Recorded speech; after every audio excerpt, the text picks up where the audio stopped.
Chair will call to order tonight's regular meeting of the Board of Education. A roll call, please. Ms. Duckety? Here. Ms. Conover? Here. Ms. Hoover? Here. Ms. Verdano? Here. Ms. Avea? Mr. Avea? Here. Ms. Coyle? Here. And Mr. Marion? Here. Okay. Say the Pledge of Allegiance. I pledge allegiance to the flag of the United States of America and to the republic for which it stands, one nation, under God, indivisible, with liberty and justice for all.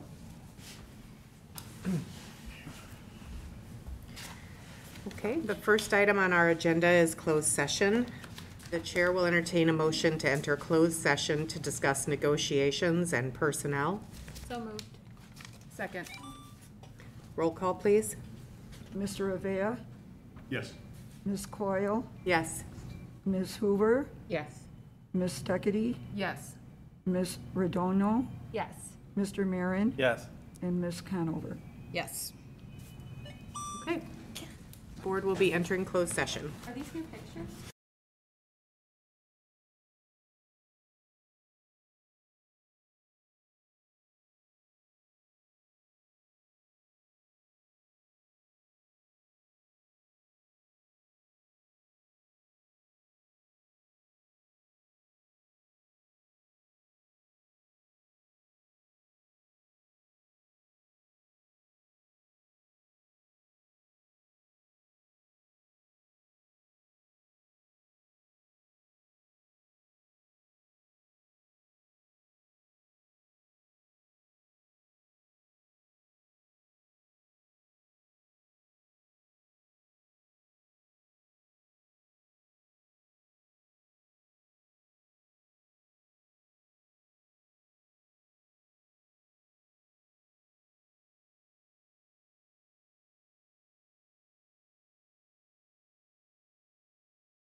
It's August 24th, 2021, and the board has just returned from closed session. The first item on our agenda is the approval of minutes. The chair will entertain a motion to approve the minutes of the August 10th, 2021 regular meeting of the Board of Education as presented. So moved. Second. Those in favor? Aye. Any opposed? Okay, motion carries. The chair will entertain a motion to approve the minutes of the closed session of the August 10th, 2021 regular meeting of the Board of Education as presented. So moved. Second. Those in favor? Aye. Aye. Aye. Any opposed? Okay, that motion carries. The next item on the agenda is public comment. Are there any public comments tonight? Okay. We will move on to the consent agenda. The chair will entertain a motion to approve the consent agenda as presented. Number 1, personnel recommendations. Justine Ramirez, Westmont High School, 0.7 FTE, Family and Consumer Science teacher. Elizabeth Smith, full-time employee, Manning 5th grade dual language teacher. Catherine Ramsey, Westmont Junior High, 0.6 FTE, principal secretary. Natalie Bowers, Westmont High School, volunteer flags team. And then resignations. Number 2, ratification of the July 2021 regular payroll. Number 3, approval of the August 2021 expenditure report. And number 4, approval of student tour requests, athletics. Just want to clarify that Catherine Ramsey was that Westmont High School? Not junior high. Oh, did I say junior high? Yeah. So Catherine Ramsey is Westmont High School principal secretary. Thank you, Adina. Do we have a motion? So moved. Second. Roll call, please. Ms. Coyle, Yes. Ms. Hoover, Yes. Ms. Steckity, Yes. Ms. Rugono, Yes. Mr. Marin, Yes. Ms. Conover, Yes. Mr. Avila. Yes. Okay, the next item on the agenda are the information discussion items. The first one is the presentation of monthly financial statements. And we're not having that tonight. Okay? The second item is transportation. Okay. We have started out the year, transportation has been challenging for everyone. Westway is able to accommodate our current routing. They have no extra buses, no extra personnel. Sunrise has not been able to accommodate all of our students, and so Linda Clowater and Joanne have been working to find alternate means of transportation for many of our special ed students, and we're hopeful that eventually Sunrise will get back to fully staffed and can meet all those needs through their services. One of the things, I know some parents had some questions about the transportation for our grade level centers. And so last year, because we were remote quite a bit of the time, and then when we did go in person, we had smaller numbers of students attending. We allowed students who did not live the 1.5 miles or greater or have a hazardous crossing, we allowed them to ride the bus because we went to grade level centers pretty quickly without a lot of notice to parents, and we were able to accommodate that. When we got those lists from the schools, they were presented as students eligible for busing and then students who would be walkers, because when that information gets input by Westway, they have in their system which kids qualify and which don't, and it spits out, and it's a conflict if that happens. So parents should have been notified at that point of time that this was a special circumstance, that they were being allowed to ride the bus.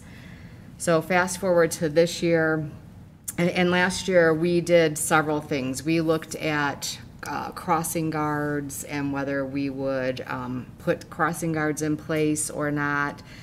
And what that looked like, we also looked at the feasibility of busing additional students. We could also consider paid busing for those students that don't qualify but still want to ride the bus. And just because of the way the pandemic developed and the way we, we didn't have kids fully in person until, the last several weeks of school. And then based on the discussions that were happening in the community about whether we were going to have grade level centers or not, we did not pursue some of those options, like the hazardous crossing, filing for hazardous routes at that point in time, because one of the things, you can apply for a hazardous route. So you could have Cass Avenue be considered a hazardous crossing at the Chicago Naperville and at Traube. The principals also were looking at having a crossing at Chicago Naperville and Washington. And so anyway, we reviewed those. The one at Washington and Naperville, to me, doesn't make sense because as you're coming, going east, you're kind of going up an incline. It's difficult to see, it's not one of those things where somebody's expecting a stop right there. You're also by a tavern and you don't know what kind of traffic you're gonna have in and out of there. So you can accommodate, people might have to walk a couple blocks out of their way, but you can accommodate those crossings at Cass Avenue and have kids routed that way. And I did not want to have a hazardous crossing put in place that the board had approved and IDOT had approved if we weren't going to have the capacity to be able to transport those students, because that creates a whole other host of issues. So, and knowing that Westway was not going to be able to have additional buses, they were not going to be able to have additional drivers to accommodate that request, did not make sense. So, anyway, we've been working with Andy Frayne trying to get crossing guards for those two corners. We had some subs in for a couple days. Right now, people in my office, they are staffing it. We do have an emergency management system volunteer doing some of the afternoon pieces of it as well. I don't know, like with everything else, you can't find bus drivers, you can't find cooks, you can't find custodians, you can't find teaching assistants. I mean, you name it, in all sectors of the economy, people are short-staffed. So, anyway, we're hoping that they will find somebody that can take those positions permanently. The other thing is those intersections there's a 12-point criteria. Those intersections do not qualify in and of themselves with the 12 points. So the board would have to approve an additional, depending upon the intersection, an additional 1 or 2 points that they would assign. Then the application goes to IDOT, and then IDOT has to approve it. So even though the board may approve and award the additional points, there's no guarantee that IDOT will approve that as a hazardous crossing. So the other thing, because I have been doing the crossing guard duties as well as other people in the business office, we've been kind of keeping track of, who's crossing and how many. And so at the Cass and Traube, because those are kindergarten and first graders, parents are always walking with students there. And it makes sense that, they're not going to allow their kindergartner or first grader, probably number one, to walk to school themselves and especially cross at that intersection. At Cass and Chicago Naperville, again, only 2 to 3 what I call groups of students crossing, and for the most part, if there's 3 in a day, 2 of them have a parent, and there has been like one group of 2 students that are walking together or riding their bikes that have been crossing at those locations. So, I mean, it is important, especially the Cass in Chicago. That's a very crazy intersection to have that. So one of the things I think that, we need to do, I think some of this, how we move forward with this depends on what our schools are elementary schools are gonna look like for next year and how they're gonna be configured. If you go back to grade level centers, you won't need the crossing guards, you won't need to otherwise apply for safety hazards. If you do decide to go the route of grade level centers moving forward, and you think that's your long-term solution, then you need to decide which two which two you want to do, which one of the two you want to do, and you want to see if you could try IDOT first and see if that's the case. Again, dependent upon Westway having enough bus drivers for the following year and enough equipment. One of the issues too is bus companies can't get equipment because of the chips that go into things, and we've been trying to buy an activity bus for almost a year now, and they're telling us maybe November, December there might actually be one in stock. So so it's kind of a manpower thing. So again, the board kind of, I think needs to see where we're headed and then move forward based off of that. The other thing, if Westway did have capacity this year, the increase would have been about 20%. The financial increase? Yes. Okay. Yes, for transportation. So even if we wanted, like, at this point, what you're saying is even if we wanted to do paid busing, Yeah, it's just not available. it's not feasible. And so the only other option that you could do, and again, Westway could run routes and drop kids and then use the same driver and the same bus and run those routes again for like the other school. But now you're gonna have to have significant time differences in when the schools start. And I think, obviously there's implications for the bus company, but there's implications for the parents as well. Because do they want one child starting at 8 and another one starting at 8:45 or 9? Then you need to get the union involved with those discussions as well. So, I mean, you could, again, this could be planning for next year if that's what you need to do. If we're saying like the fiscally is probably not the best, what does applying for the hazardous crossing give us if we're not trying to get more routes? Why should we apply for those? You wouldn't. If you would apply for the hazardous crossing if you want to bus the students and get reimbursement from the state. Okay. If there's not hazardous crossing, you could still bus them. You would not get reimbursement from the state. That's why you would do paid busing. Okay. We were paying anyway this year, whether we were using the bus for the most part or not. So, and we had capacity, so it just made sense. Again, and I think it helped a lot of parents out with the transition. So it's just going back to that, like saying like fiscally is not, a good idea. Well, I mean, I'm not saying fiscally it's not a good idea. I'm saying that there are fiscal implications that you need to consider. But again, the fiscal implication is based on the bus company having the capacity to be able to provide the service. And so again, because they have limited resources, if somebody wants to use more of those resources, they're going to charge a premium for that utilization.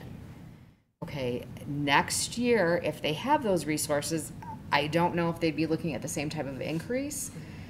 But if you're going to, if it's not a hazardous crossing, and if Westway can provide the service, I would recommend that you charge students to ride the bus because you're not going to get reimbursed from the state for those students.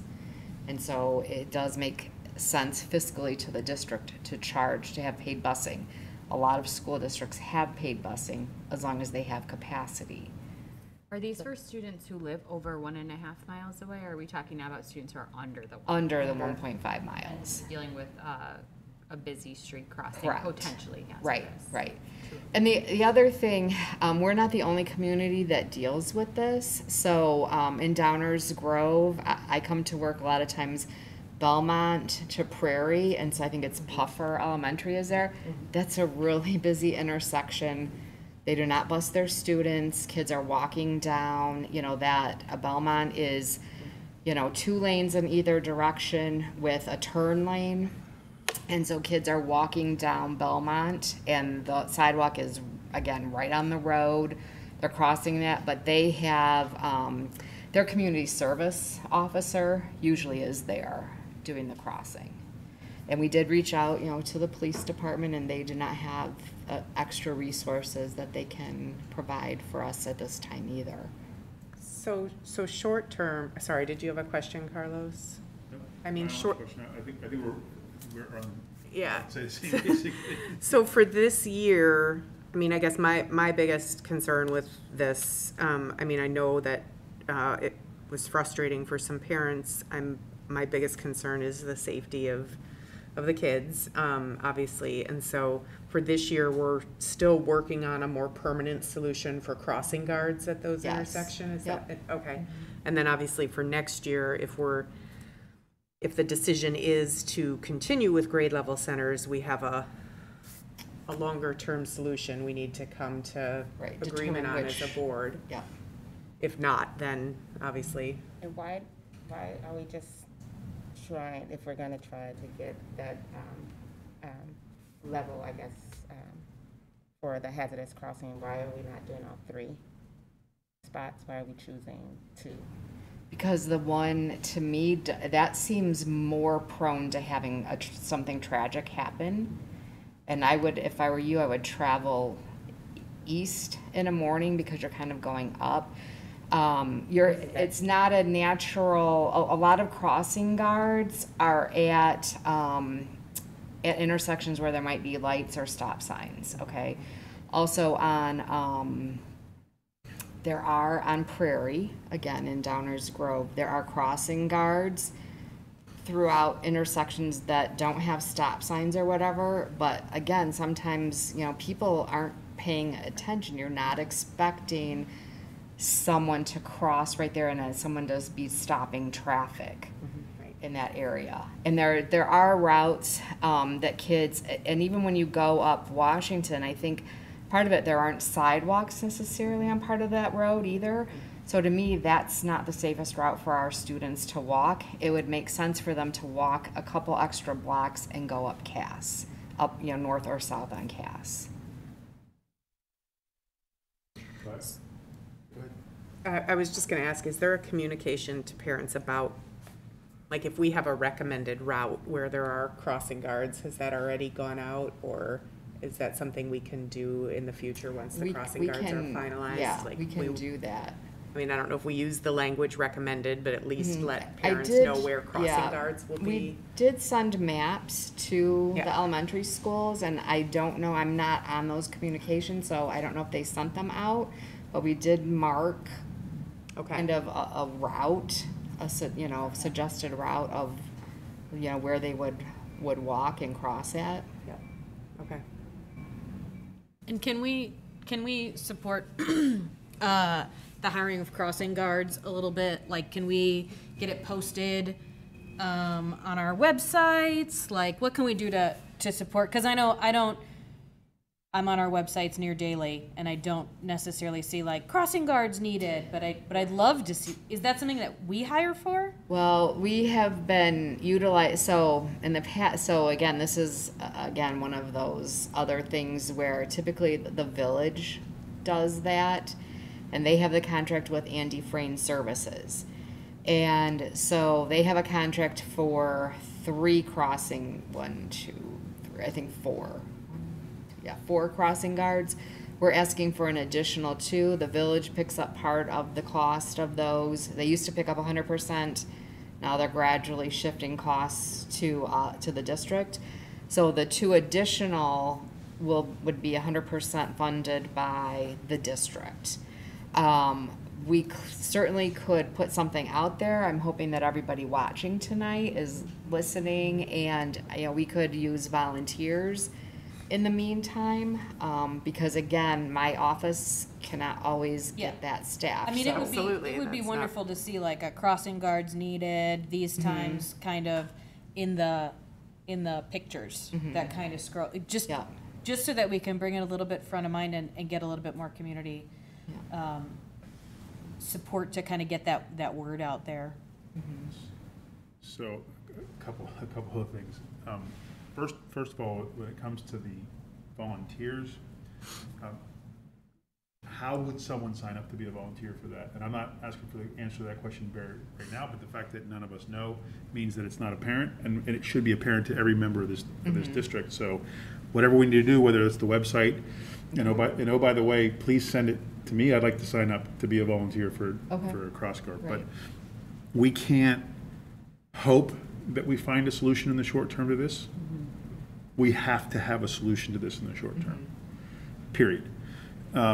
Andy Frayne is going to try to find permanent workers. I'd like to know as soon as possible when they expect that to be and what that looks like, because we can look for volunteers and I think that we will find volunteers, but that won't get us for the next 6 months, because the flip side of this issue is a long-term issue. Right. And the availability of bus drivers and buses, hopefully that is a short to midterm thing. Let's all hope that that's the case. But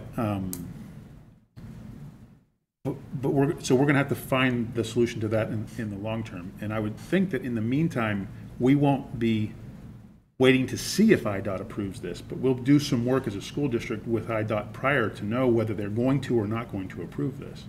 Because this isn't sustainable. What we're talking about tonight, it's not sustainable. Absolutely. Right.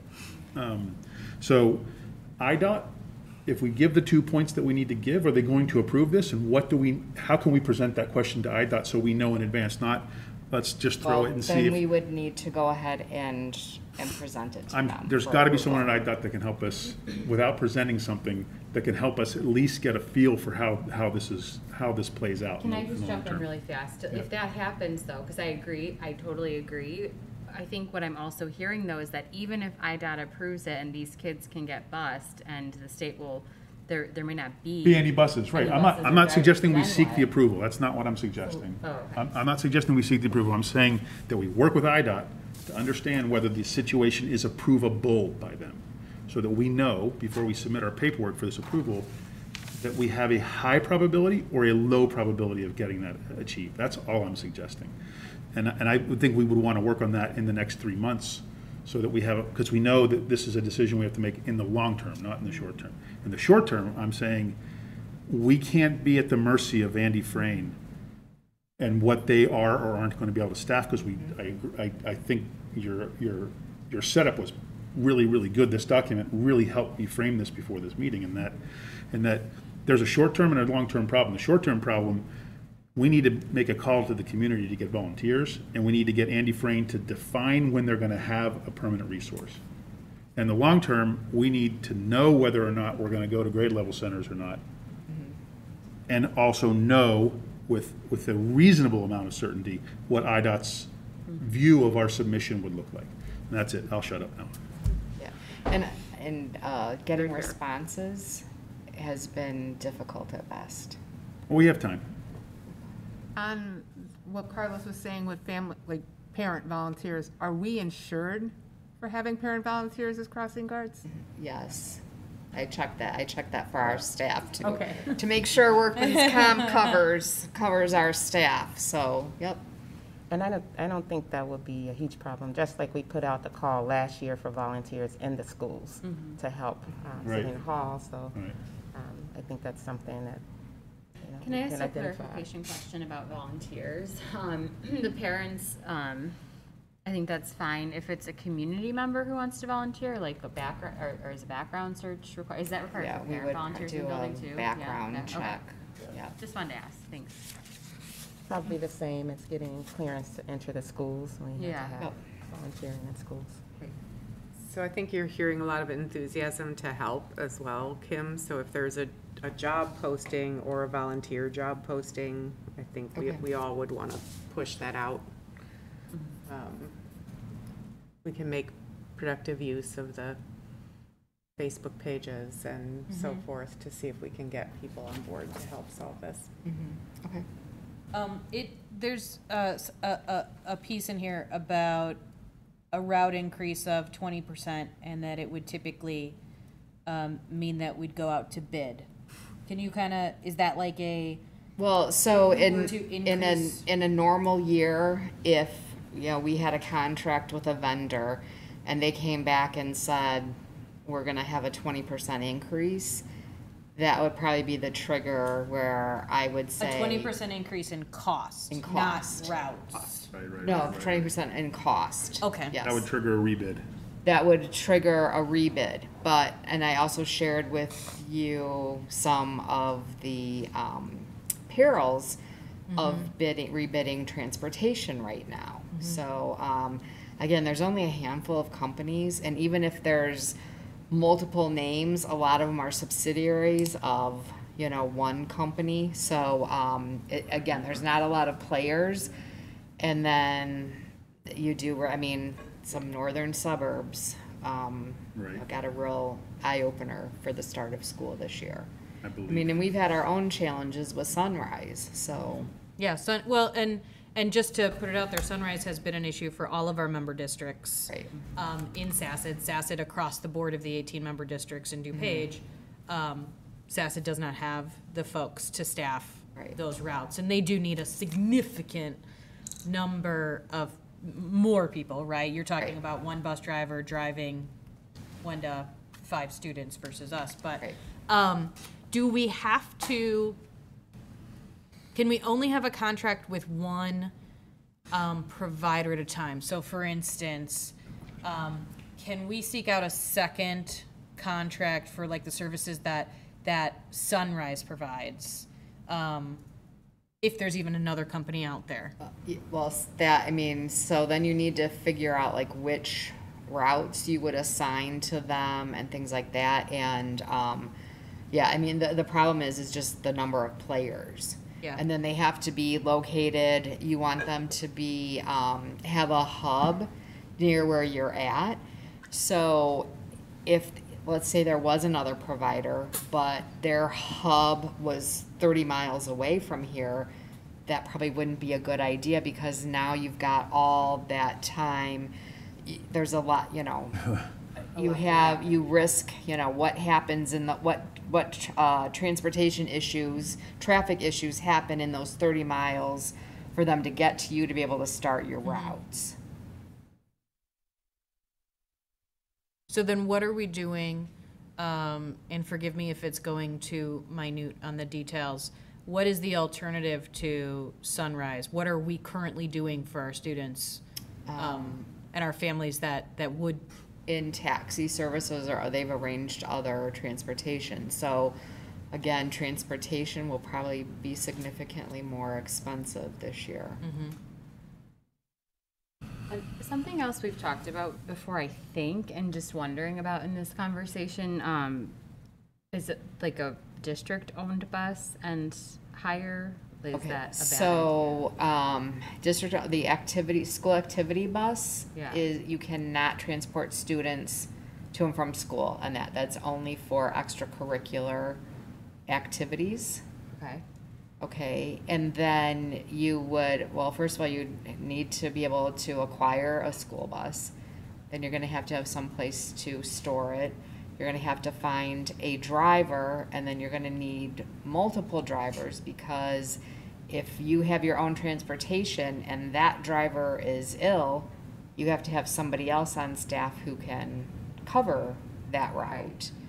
So the feasibility, having 1 or 2 buses of your own, it doesn't make a lot of economic or sense. It's logistically not that great of an idea. Do other districts do that or no? Not just a couple buses, no. I mean, either a district may have their own transportation, and they take all their students and route them. So like Marker has their own transportation. Even Marker, though, is in the situation where they're looking for drivers and things like that as well. So it doesn't matter, even if you have your own, that doesn't mean you're still not going to have these same issues. So Kim, I guess I'm wondering, for the short term, we want to help you by pushing out those postings as much as possible. Yep.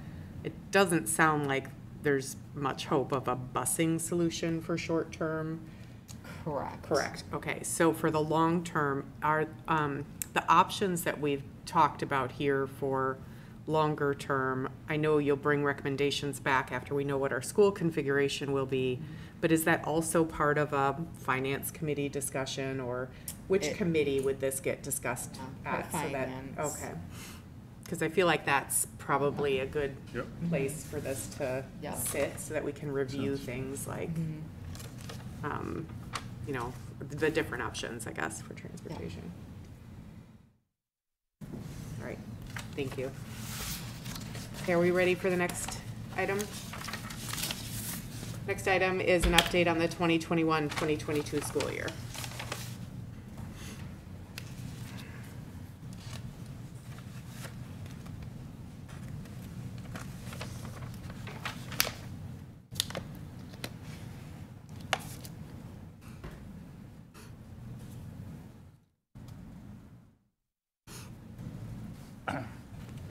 And similar to last year, I want to update the board periodically on how our school year is going.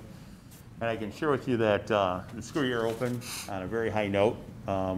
We did have Adina and Angie were at our opening institute to welcome our staff back, and they read a welcome from Laura, and so that was really nice. And at our next board meeting, I'm going to be inviting two of our students from the high school, because one of the things that we did was design a polo that everybody wore on the first day of school, and we actually have polos for our board members as well. So at our next board meeting, I'd like to recognize those two students who helped design the polo and then present the board with their polos. But we really got off to a nice start this year. And just as a reminder, we did this last year, but just to remind our school community of our guiding principles, and of course the priority is the health and safety of our students and staff.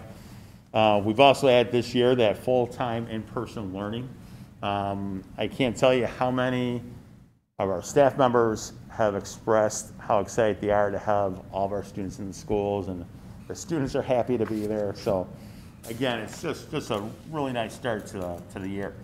We want to make sure that our academic experiences are meaningful and engaging. We are addressing the social emotional needs of our students as we're getting started. Consistency and stability is a priority. And then we continue to work with our staff with professional learning opportunities. In terms of what's going on in our local community, again, we're at a substantial level of transmission.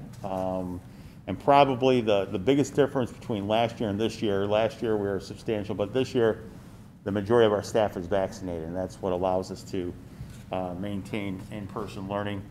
The new cases per 100,000 for the county are averaging 134 new cases per 100,000. And the positivity rate is a little bit above 6%. And again, this is primarily individuals who are unvaccinated. If we kind of break it down a little bit more locally, Westmont, the 7-day positive, and this is based on Friday, the 7-day rolling positivity is 3.19 with 77 new cases per 100,000. Downers Grove is a little over 6% and 192. Clarendon Hills 6.57% and 179 new cases. Hinsdale 5.94, 163, and then again the rolling average on Friday was 5.44 and 153. And as a reminder, the CDC transmission levels, that's how we define that we're at a substantial level. And right now our positivity rate is in the moderate level, but for the county, the new cases, it puts us in substantial. And so that's why we are substantial. And then just The guidance that we're following, again, currently, there is a governor executive order that mandates masks for our students and staff. I'm pleased to report we have had no issues with any of our students refusing. Everything's been going really smoothly. Occasionally, I have to remind students, especially the younger ones, but it's been going fine. Physical distancing this year is defined as at 3 feet. On buses, we have to wear masks. And then also, when we get to contact tracing, that's based upon closer than 3 feet for 15 minutes. That's how it's defined as close contact. And then just a reminder to our community, you know, if a school district, and there are a couple out there, if you defy the executive order, the schools can lose their accreditation and be put on probation. Your schools cannot participate in the IHSA or the Elementary Athletic Association. The State Board of Ed will not recognize your diplomas of your 8th graders and your high school students. You could lose funding. And then the other thing that could happen as well to teachers and administrators, that year would not count as year of service credit for TRS. And so there are a lot of potential negative consequences if you're not following those.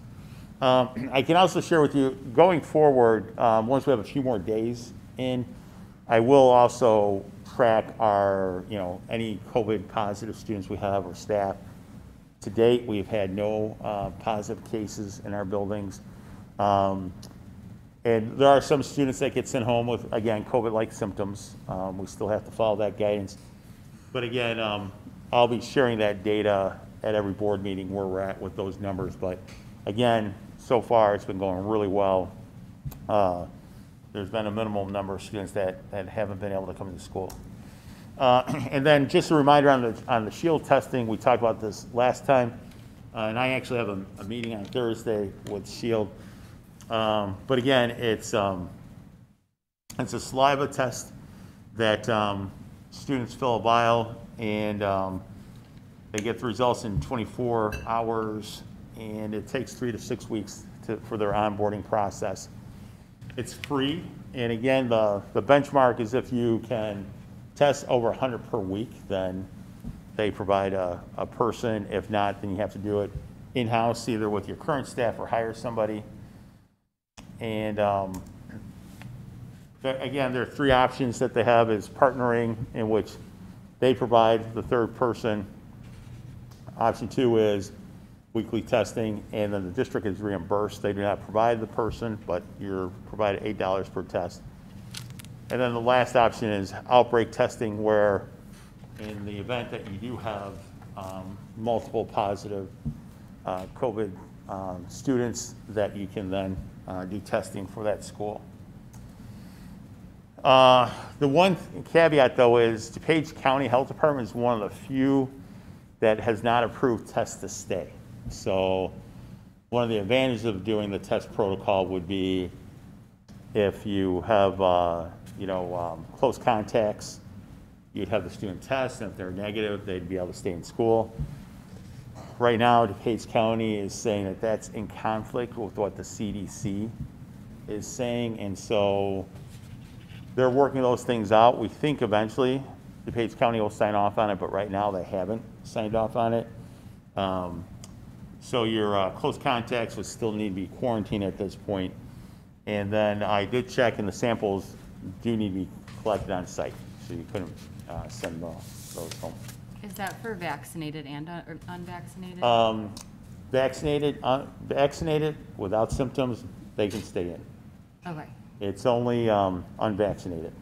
So it's only unvaccinated that would I be would the have you case. check again, because there may be a change with that. With DuPage? I don't know if it's CDC or IDH Okay. with All right, I'll check.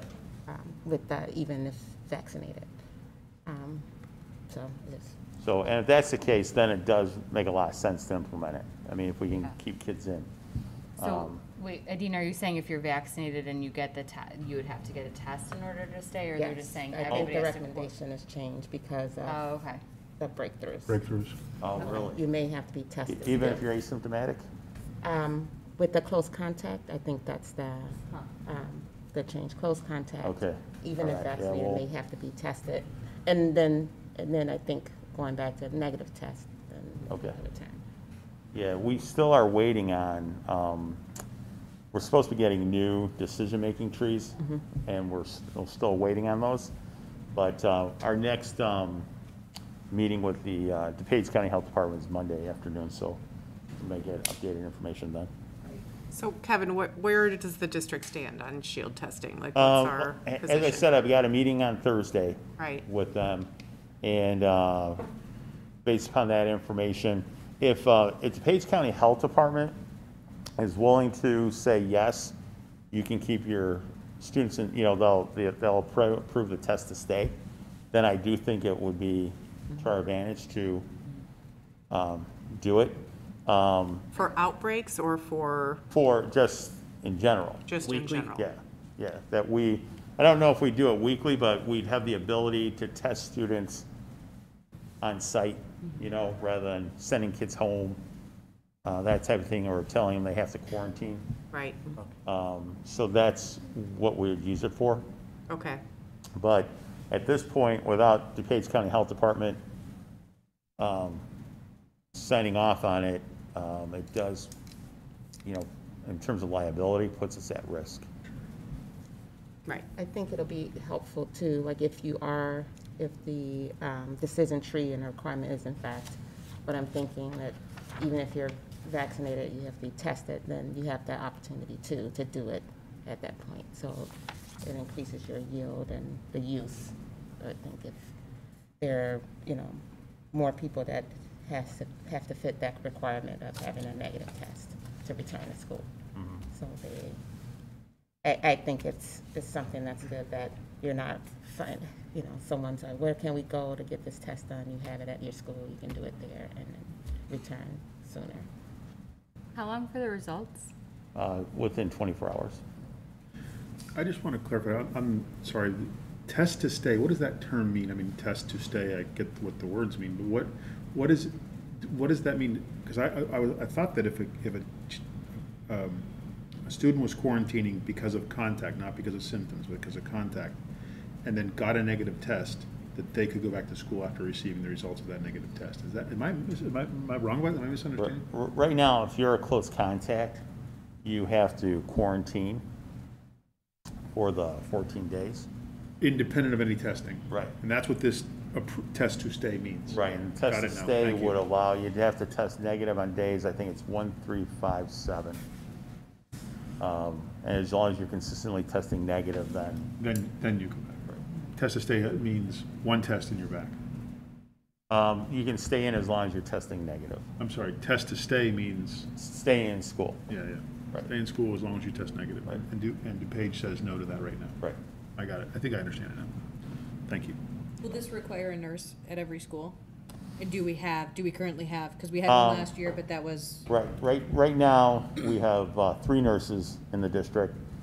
One of our nurses is on a leave and will be returning September 13th, I think 13th. around the 13th. And then we're still trying to get through a service. As you can imagine, kind of like what we're talking about bus drivers, the same thing of the services that we're reaching out to get nurses to fill in. They don't have any nurses to provide you. So we did get a lead on another service, so we're reaching out to them. So currently we have 3 nurses, and in a couple weeks we'll be up to 4 nurses again. And then I did add one other thing because I knew this was probably being discussed because of the heat wave that we're currently in. And just in terms of Westmont Junior High, this isn't COVID related, but their HVAC system, and just a little bit of history because I found this out when I came into the district.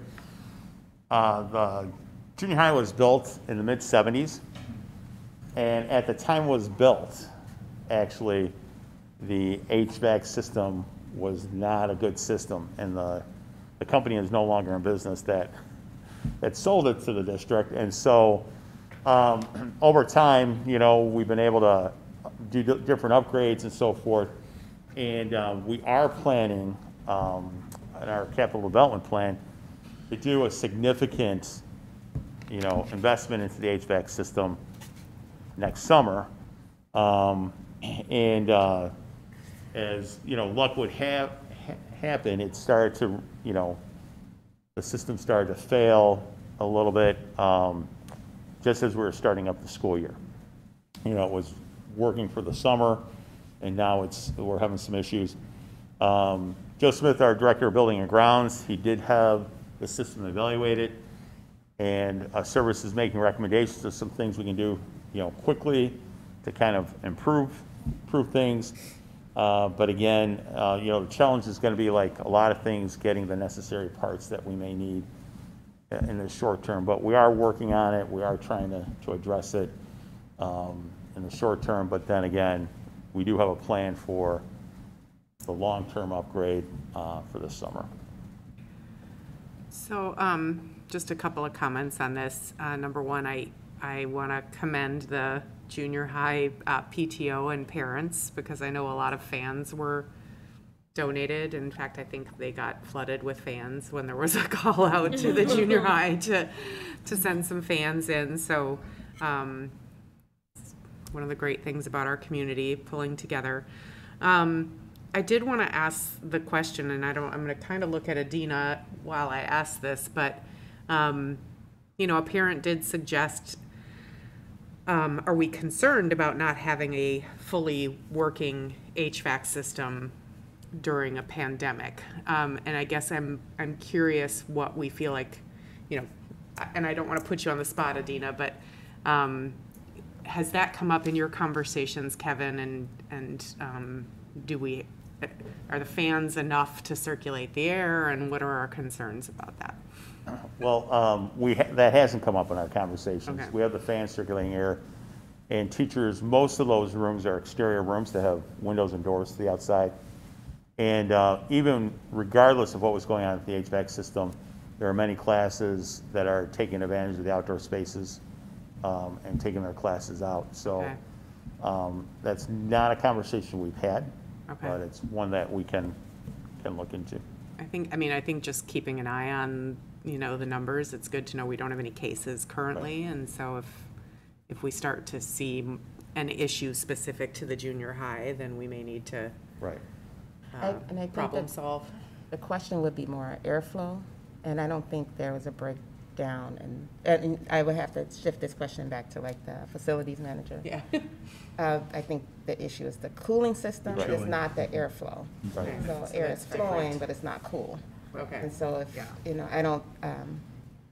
I don't think, that would increase the issues with increased cases, because the airflow isn't broken down, and you've added opening windows to help facilitate, and fans. So if you have adequate airflow, that's what helps that situation. I think the other side is, just dealing with the heat and mask wearing, appropriate mask wearing would be the question. But if they're doing it with windows being open and going outside at times, and I think that helps counter that. So they're keeping that airflow, that helps with the pandemic. Not being in the closed quarters, windows closed, no airflow, that would be a problem. Yeah. Are they incorporating any extra mask breaks potentially at the junior high, just to They are. accommodate for the heat and? Mask and water breaks, they're Yeah. incorporating those. Okay. So a couple things on it. Is there a way that we can get them some more shaded outdoor space, like renting some tents or something along those lines for the classes that, and I realize that we probably only have a couple more days, Right. but in a preparatory mode, we all hope that this is the last of the heat for the year, of the extreme heat for the year. But it may not be also. So are we doing that? And then the second piece, or can we do that?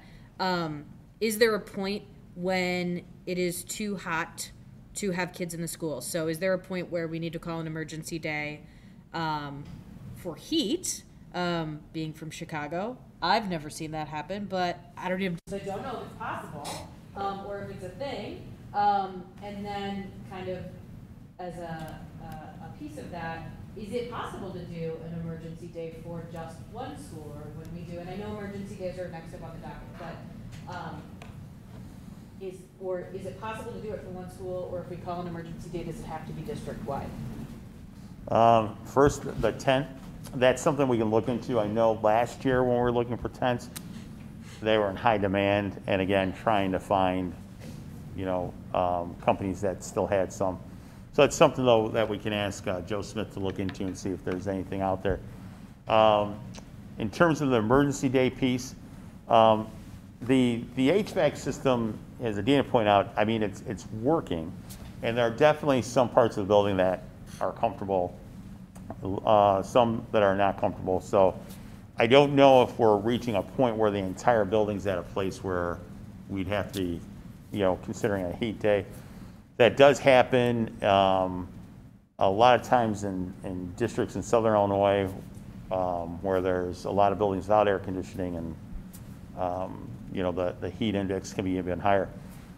The interesting thing about emergency days, like if it's just one building, you can close one school.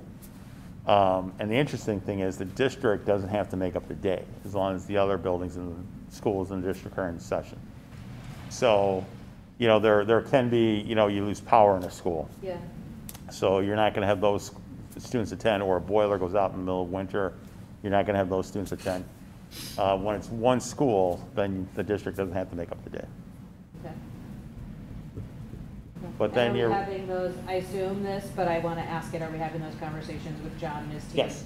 Being ready to make that call if we need to? Right, we're having those conversations, and again, we don't think we're there. And the other thing that kind of figures into the conversation as well is, and I'm sure this will come up when we start talking about the emergency days, it's that burden that you put on the family as well. So we're trying to weigh that, and if we keep the kids in, that's what's best. Okay, thank you. Could we, once it's cold out, could we have the opposite problem where it doesn't supply enough heat? The heat hasn't been an issue for the system. It's been the cooling. Okay. And right now, my understanding is, in addition to it's not cooling very well, getting the refrigerant, because it's such an older system, is difficult. Okay, thank you. So. Have we had any incidences of children falling ill due to the heat? There was, the only incident I'm aware of is a student had a migraine, but that's also, they're prone Yes. to migraines. Other than that, nobody's passing out. We haven't had any heat-related Good. issues. Okay. Everybody good? All right. Anything else on the school year, Kevin? Nope. Okay. We can move on to emergency day options. Yeah, I'm just gonna pull up Kim's real quick. So when she comes up here.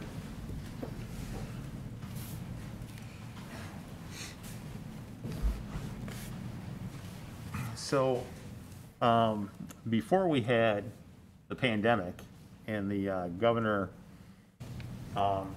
issued his emergency orders was March of 20, that allowed students to go remote, there was actually a public law that was passed that allowed school districts to consider using an e-learning day in lieu of an emergency day. And typically, most of our families call them snow days. So prior to this public law, if there was inclement weather, either too much snow or too cold for kids to be out on the bus stops, schools would, declare a snow day, and the kids would have the day off, and then you would add a day at the end of your calendar to make up the day.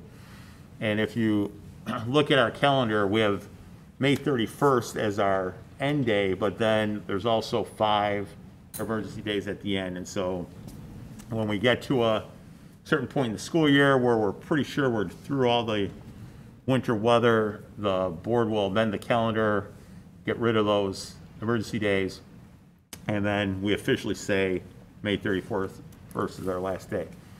Now that that emergency order is lifted, like last year we had a couple of snow days, but we had remote days. And now that the emergency order is lifted, unless the district goes through a formal process to adopt e-learning days, we would have to take emergency days in the event that we have too much snow or extreme cold. And so the question for the board is, if you want to go through that process, it wouldn't be exactly like remote learning, in that it wouldn't necessarily be Zooming. Teachers could Zoom, but it's a lot of times it's asynchronous, so there is work available for students that's posted by 9 o'clock in the morning, so that the students know what to work on. And then if for some reason the student didn't have access to technology, if there was an issue, they would be allowed time to make up the work. It wouldn't be counted against them. And then students, we'd have to account for attendance of the students. There would be an expectation of teacher availability during that time, their contractual day. And then we'd have to get some MOUs in place with our bargaining units. But basically, if the board was in favor of it, then we'd have to have a public hearing, a board meeting, in which everything would be laid out for the parents, what the day would look like, how everything would work, and then there would be an opportunity for questions, and then the board would have to adopt a resolution that would authorize the district to use e-learning in lieu of snow days. So I don't know what the board's appetite is for it. I know some boards are nostalgic. I think every student loves a snow day, and others think it's nicer when we don't have to keep adding days to the end of the year. My first question would be, emergency days, would this be due to weather, or Right. like you said, that what if the pandemic took a turn and the district shut down? Would that be considered part of this, or is that an alternative plan? Right, that's a separate issue, and actually, we probably would flip to remote learning in that case, Okay. if it was due to the pandemic. If it was for an extended period of time. Typically, snow days are a one-day event. I think in February of 2011, we closed for 2 days in a row because of the amount of snow, and there might have been another year. But typically, it's one day. Somewhere where we had to close a building or close the district for a period of time because of the pandemic, that would be a remote situation. Is it possible to create this plan for extended periods, not necessarily we close for pandemic, but for the instance of, it looks like we're gonna be closed for 3 days or more, we can do remote learning, but if it's 1 or 2 days, we still call it, snow day for lack of or is it all or nothing, or can you have kind of both? That's my question. It's a good question. That was my question I was trying to ask. Thanks for that. So I wrote down here like e-learning day versus snow day versus emergency day. So can I just, okay, so let's say it's a snow day. Does that automatically go to June? You have to make that day Yes. up. Okay. Yeah.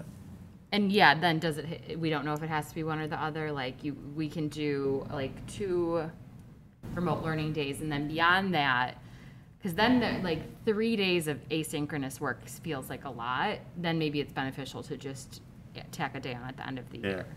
Well, so my thought on that was that if it looks like we're going to be out for longer, and Like, say it's like -50. yeah, and we've And got, it's 3 days in a row. I think it was 7 or 8 years ago, we had that nasty cold snap that lasted for 8 days, or I don't know, 2 months or something along those lines. Where like, okay, we are probably gonna be out all week long. And so in that instance, we're calling, 5 asynchronous days or remote learning days, because we anticipate that we're gonna be out for the whole week. But, hey, we had a blizzard, or we've got a blizzard coming in, and we might just be out for 1 day. And I think about the difference, where this comes from is, I think about the difference between, as a working parent or a non-traditional working parent, or a parent working from home, whatever that may be, the difference between it's a snow day and having to manage your kids' asynchronous learning versus maybe splitting the day with a neighbor to, you know, the kids go over to the neighbor's house till noon and you handle all the kids from, that is very different for our families. And I think about the fact that more of our families are working from home full-time now than ever before, and probably will continue to, right? If I were managing my job all day long and then also having to manage my kids for one day, is that worth it, or would I rather have it? But I would also want us to have the plan in place.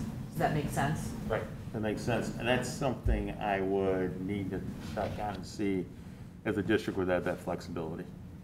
Okay. And then the follow-up for me is, can we have a different policy for calling a remote day versus a snow day as far as time is concerned? Because right now, we call a snow day by 6 a.m. the day of, I think. Which, again, I think of that difference between managing a kid that's got a snow day and managing a kid that needs asynchronous learning.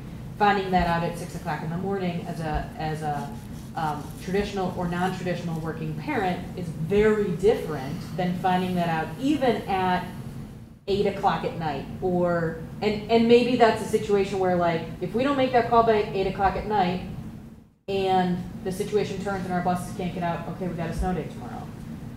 But it kind of forces us as a district to make a call a little bit earlier for our parents and our team members. So is that something that we could? There isn't a hard and fast rule, you know. I can tell you, it's philosophical really, because typically how the decision making works is the superintendents, we all get together on a conference call. And if you've ever been a part of this conference call, if you're a superintendent of a high school district, no elementary students, you're pushing for the latest possible time to make a call if you need to cancel school. Because you're working with high school kids, and most of those kids are going to be able to stay home on their own, and it doesn't impact the parents. If you have elementary students, your mindset is, if we can make this call earlier, it's better for our families, because they can set up childcare in the event that we need to call. So typically what ends up happening is we end up agreeing to get on the phone at a certain time, and then depending upon the forecast, sometimes we're comfortable saying, yes, we're calling in and it's 8 o'clock at night, you know, and sometimes the forecast, I mean, nobody thinks you're going to be in, and we make that call. There are occasionally times where people are like, you know, it's not snowing yet, there is no snow, let's get up at, you know, 4 in the morning and make a decision. So I guess if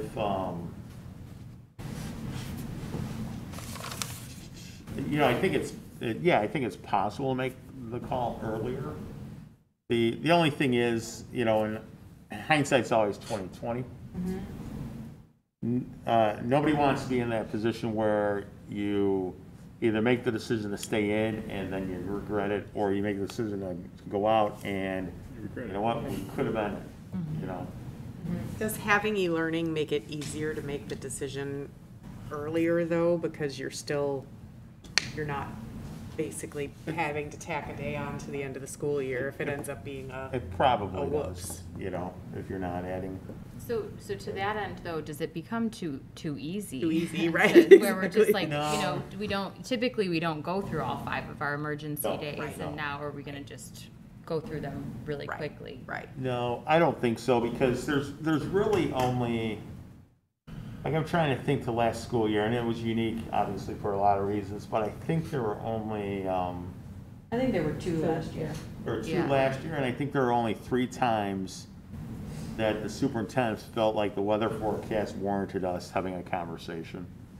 And one of the times we all decided, no, we can make it work. And then the other 2 times we agreed that, yeah, we should be out. So if I'm hearing this correctly, it's kind of not just our decision. it is a decision that we make in conjunction with our other districts? Usually we do. There's strength in numbers, Yeah. you know?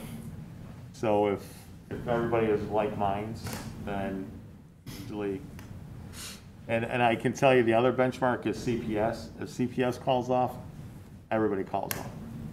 But if CPS can't stay in, then nobody can stay in. The other piece about timing too, in addition to, I totally agree about families and preparing for a snow day versus preparing for asynchronous work.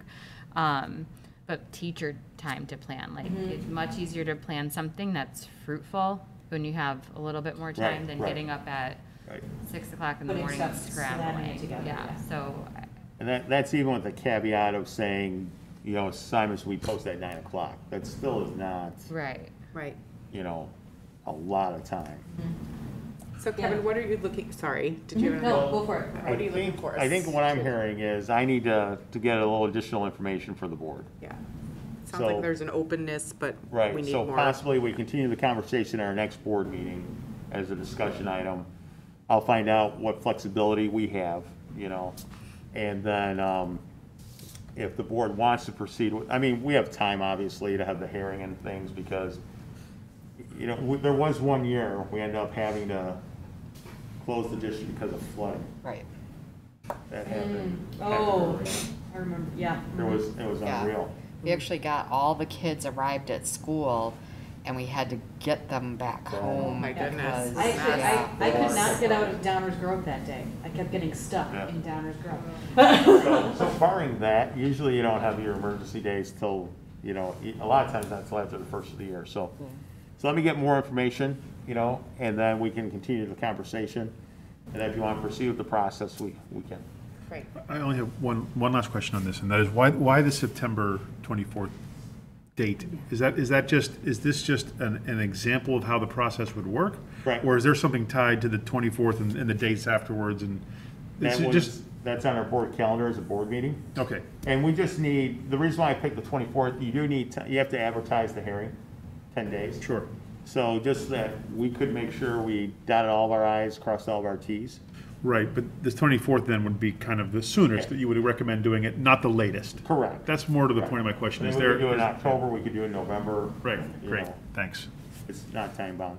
thanks. And then just one more question, as you're bringing more information, I'm just gonna play out the worst case scenario, like, let's say it does get a little easier to call these days, and we're calling them earlier, maybe we didn't need it, it's an asynchronous day, and we do go through our 5 a lot quicker, then what? I guess I would wanna know about that, like, Yeah. and especially if we still need to be out during that chunk of time in the year, because for me, the concern then is more asynchronous. Do we shift then to live instruction from home if we have to? And that's something we could do. Basically, what would happen, even if you didn't adopt an e-learning resolution and you're gonna go traditional, it can happen, it's very rare, but you could have, you know, 6 or 7 days, right, if you get hit with this, with that kind of a winter. Once you use up your 5, I mean, you still are not gonna endanger your staff and your students. Right. But then you gotta appeal to the State Board of Ed and see if they will grant you Act of God days. An Act of God day, you do not have to make up. If they don't grant that, then you would have to continue adding days to your calendar. And I guess what I'm saying is if they do grant that, would our parameters change just for the sake of quality of instruction? Where, because right now the plan as it's laid out is asynchronous, which I think is totally fine for a few days if needed. right. Anything beyond 5, 6, you know, again, worst case scenario, are the teachers Zooming in live with their students just for the sake of quality of instruction? And that's something, I mentioned MOUs, that's something that we would need to incorporate in the MOU, memos of understanding with our bargaining Perfect. units. So I'm not understanding why there's a limit on the asynchronous days. So you're not making those up. That's the whole point of having asynchronous. You're not making those days. You don't need to make those days up. Right, you don't make those days up. So, Right. like, I don't think, again, like we've rarely gone past 3. So why is there a limit on that if the point of that is to end your school year at the same point? I think it's more the quality of instruction. And so if you end up getting beyond your 5 emergency days, I think Jess's concern is if we end up, you know, that's just continues to be asynchronous learning, and that's not as high quality as in person. And so then having the option to start Zooming at that point. There's a lot like hypotheticals that we're Right. using at when if we're using the same criteria to call those asynchronous days that we used to call a snow day, why is there concern that we'll go past 5? I don't, that's what I don't understand. Like we're saying, if we have too much, we basically should be using the same criteria for calling a snow day, which at most we've had 2 or 3. You know, So we were there's just talking about the timing, though, Yeah. of making the decision, and for the sake of giving teachers time to plan, these decisions might be starting to be made a little bit earlier. We might call an emergency day or a snow day. We'll have the asynchronous day. Maybe it doesn't snow a lot. We used it, and then we end up really needing it. So there's potential that we will go through these more quickly than we normally would in a standard year. So I think we need to. I think there's low potential. Think ahead a though, little bit because about we've it. never gone. If we're using the same criteria, we've never gone. I think, the question is like preparing for that for a teacher to do it where they didn't have to do that prep or the parent didn't have to do that point. It's a good question, but kind of thinking, what if we use 5? Yeah, I don't know. I don't see the sense of going past that, making that argument when we should be focused on only using those days for the same, criteria of calling a snow day. Mm-hmm. And we've, I don't know if there's a time when you've used all 5 of your snow days. And so that's, kind of a point that unlikely to get there. I think we do, like the more information we need, how do we set it up? How can we call it, at a good time? Or call it at an appropriate time? Is there enough time to do something like this? Like I think I was, thinking forward, like last year we used it, I thought it was a good idea, and we didn't extend our school year, but we were already at remote learning, so we already had a setup in place. So I think it was easier to say, yes, this is a good idea. But now if you're in person for all this time and then you all of a sudden have a day that you have to do, how much prep time does a teacher have or families have? I think that's a very, very good question to ask. I mean, maybe this is, we all got caught last year in an unexpected situation, right? So maybe the point of all of this is we have a plan. If we've got to be out of school for extended periods of time, whether that may be a tornado hits our district or another pandemic or what, and maybe that's just the point of this, is that we need to review what our policy is and have kind of a tiered approach, understanding that the situation that we were in last year may be the top tier of holy moly, we're really out of school for quite a while, but having those pieces in place so that our families are clear, our staff is clear, what's going to happen, and that we have a plan so that we don't have to scramble and figure out a plan less. So maybe that's what this is an opportunity to really kind of think through what would we want to do, right? If we were going to be out for a blizzard, is that one day? Okay, right? But we have severe flooding in the area, 2 of our schools are flooded. Okay, maybe we're out for a week, maybe we do something different in that situation. And, if we've got another situation that puts us out for, maybe that's what this is an opportunity to do that. I don't think it's unheard of to go through 5. I mean, we had to, a few years ago, we shut down for the flu, there was flooding, there was snow. I mean, there you go. It was, it's not just snow. So I would appreciate just if we could look at what the plan would be. Yeah, I think that's what it is. So, thank you. So Kevin, are you Yep.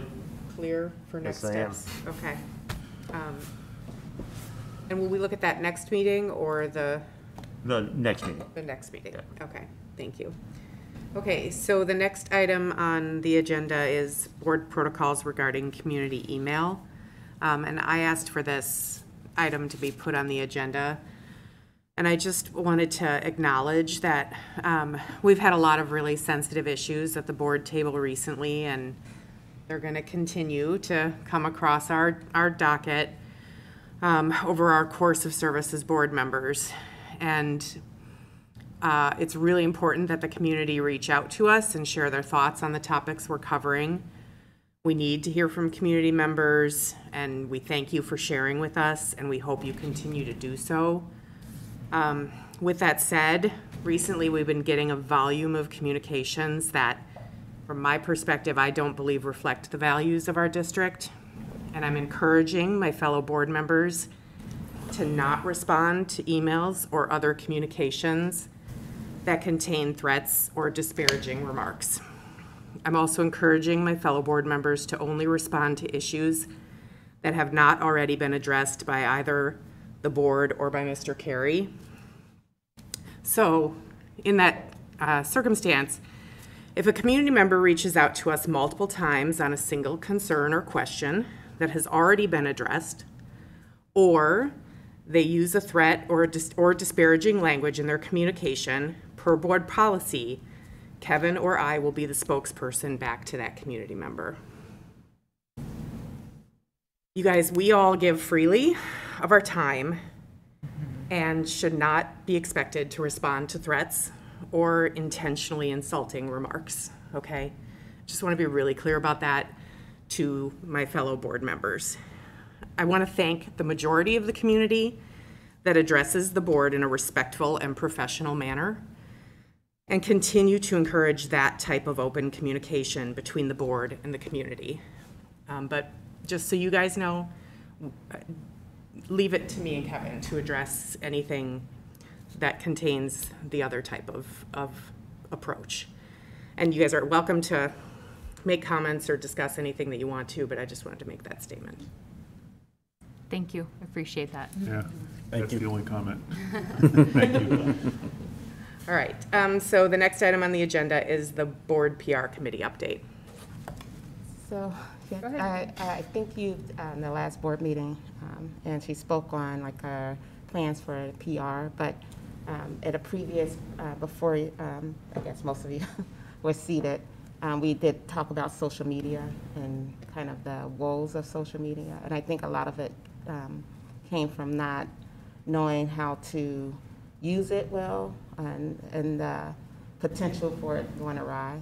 And so at that time when we were speaking about the board using social media to promote our district, I think, if I'm remembering correctly, majority of the board members wanted to steer away from using social media. So I wanted to bring that back up since we have a fully seated board now with new members, your thoughts, and have a discussion on that. As we know the potential goodness it could have, and so, and asking Ange to speak a little bit more too, and just having someone that uses it and having guidance from Nadine and things like that, that it actually could be a great thing. So, but I wanted to get you guys' thoughts and comments or concerns. Yeah, Adina brought this up to me, and I forgot about that issue being before us, all of us seated. I just want to lay out that the intention behind social media is just to get out and promote. If you pay attention to everything going on in the world right now, real estate agents, potential employers will look at things on social media. So this is not like an employer situation, but people who are maybe moving to Westmont will kind of look at, okay, you can look at our district webpage, it gives us the basics. Well, I want to know what the community feels like. So maybe they'd look to see if the school has some social media and what the kind of wins or anything that they have on there. Facebook is becoming very scarce nowadays. Like, it's just not, a lot of people don't like it anymore. So we have decided to go with Instagram, and it's strictly to promote the district's wins. I don't know if anybody, a few of you have followed on there. This is all information just coming from admin from the buildings, and it's just reiterating it on the page. We're going to keep Instagram as a spot that there isn't commenting. It is strictly promotion of the building. However, this does also connect to Facebook, and that's still an open forum over there for whatever it needs the district on the district site. They just carry over to each other. But Instagram, since it's more popular than Facebook right now, it's just get out there and promote the good things that we're doing in this district. Like, we could put blurbs, but that's just more to add on the website for all the admin when they can just send me a quick email, here's a couple pictures, this is where we're going. And it's just a bright spot that shows up on your screen. And then if any potential, like real estate agents, people want to move to the community, yeah, it's just a good spot. So that's, so far so good. Everything has just been nice promotions from every little aspect.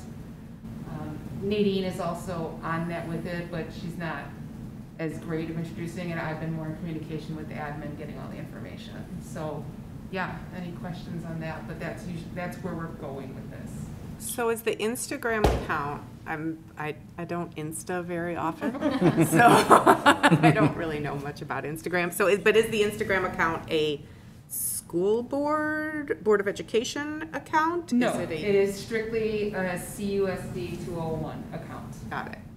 I just thought I'd put my hand in there to help with the PR aspect because I'm familiar with promoting things and doing things like this. Okay. To give it a hand, and just one more thing off the plate up at the office level. Got it, okay. Any other questions on that? And now, how do you guys feel about doing the social media aspect? So, I mean, I think that we have to be out there more than we are.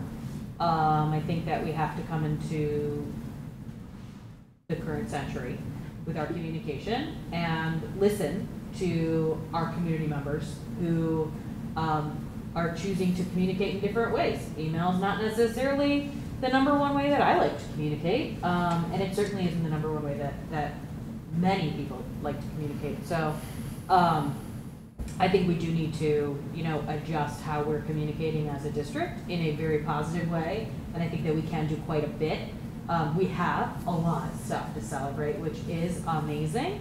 My struggle, my challenge, my thoughts on it is that difference between putting information out there and responding to information. So I was happy to hear that comments are off on Instagram, but I want to make sure that it doesn't become a place to go to get answers to your questions, right? And so how do we make it very clear that, the accounts on Instagram, or we can link it to Twitter also. Quite a few of our staff have Twitter accounts, which is amazing. How do we make sure that those accounts are clearly not the place to ask your question, right? And then get frustrated when nobody responds to your question. So how do we do that? Is that a, for lack of a better term, canned response? Hey, this is not a, here's the appropriate place to ask your question. Is it no response, which I think is probably not the best answer? Or is it something else? Because we are not spokespeople for the district, right? And Laura is our spokesperson for the board per our policy. And we also don't have a official spokesperson for the district. I know Roxanne will help us with some things as far as the pictures are concerned, and maybe we kind of tie her into this too in some way or another. But that's kind of where that gray area that we're very well aware of as board members, trying to follow the policies that are set forth, but then also the laws and all of those pieces that many of our constituents are not aware of, because why would they need to be? Right? So how do we do that? I think that's my challenge, and what are other districts doing? Because we're not the only district in this situation. Do you mean with social media? So can I ask you questions? And I don't know. So if you go to our website, like at the very bottom, there's a Facebook icon. Is that the same Facebook account that's linked with the Instagram account? Okay. And then, so we could add an Instagram button there, The Instagram right? button has been added. They Oh, it has? added that recently. Oh, fantastic. So, and then maybe it's as simple as just like, we talked about the swiping images of just, promoting it on the website and just saying these are places for information and celebrating the district. Please direct any questions via email. Or maybe, highlight a spot somewhere on the website saying this is strictly for promotion of our wins. Something like that. I don't know. Let's see, because I haven't had any reach out, like any DMs or anything reached out with the Instagram, especially with the no commenting. It's just a lot of, I like the, just people liking the post. There hasn't been that many follows as of yet. I mean, we do have students that follow it, and We hope that staff changes. and that. Hope that Yeah, changes, I'm hoping everyone knows it's on Instagram. Maybe like a this is not a monitored account, like Right. asterisk under 201, I don't know. It's a little harder there, unless Yeah. we make a new photo, because I tried to adjust the description to put something in like that, and it only so many characters in the description, and it's a base description of who we are, where we're at. Like, we're a small suburban community outside of outside Chicago, you know. Yeah, so like I said, as PR, I'm only in charge of the Instagram. The Facebook has always been there. It just didn't have a lot. It didn't have a lot of posting previous to this. I don't 100% know if there was a lot of people asking questions on there. Like, I mean, we all have seen the District 201 Friends page where people do ask questions, or the PTO pages. Which that District 201 Friends page, just as a reminder, is not an official District 201 page. Just as a reminder. It's just a community of people outside who belong to the district. But yeah, other than that, I mean, I guess all I that's have something information is on the Insta.